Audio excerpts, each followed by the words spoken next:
Morning பிரேக்ஃபாஸ்ட்டுக்கு கருப்பு கவுனி அரிசி வச்சு ஒரு சூப்பரான ஹெல்த்தியான கஞ்சி ரெசிபி பார்க்கலாம்.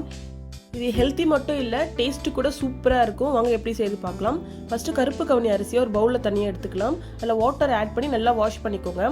4 மணி நேரம் நல்லா ஊற விட்டுருங்க.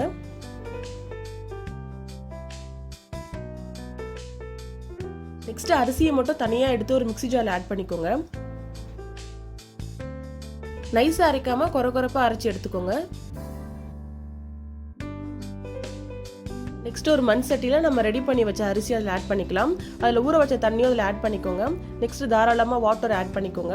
அதில் பூண்டு, பச்சை மிளகாய், சின்ன வெங்காயம், ஜீரகம், வெந்தயம், உப்பு ஆட் பண்ணி நல்லா மிக்ஸ் பண்ணிக்கோங்க. நெக்ஸ்ட் ஸ்டவ்வில் வச்சு க்ளோஸ் பண்ணிடுங்க. நீங்கள் குக்கரில் செய்கிறதா இருந்தால் 4 விசில் விடுங்க. பாருங்கள், சூப்பராக ரெடி ஆயிடுச்சு. இந்த ஹெல்த்தியான பாரம்பரியமான கருப்பு கவுனி கஞ்சியை உங்கள் வீட்டில் நீங்களும் ட்ரை பண்ணி பாருங்கள். டயபெட்டிக் பேஷண்ட், வெயிட் லாஸில் இருக்கவங்களாம் இதை குடிக்கலாம். ரொம்ப யூஸ்ஃபுல்லாக இருக்கும். மார்னிங் பிரேக்ஃபாஸ்ட்டுக்கு எப்பவுமே ஒரே மாதிரி இட்லி தோசை பண்ணாமல் இது மாதிரி ஹெல்த்தியான கஞ்சி வச்சு சாப்பிடுங்க. இது ஹெல்த்தி மட்டும் இல்லைங்க, டேஸ்ட்டு கூட சூப்பராக இருக்கும். நீங்களும் உங்கள் வீட்டில் ட்ரை பண்ணுங்கள். ட்ரை பண்ணிவிட்டு எப்படின்னு கமெண்ட் பண்ணுங்கள். தேங்க்யூ ஃபார் வாட்சிங். Bye bye.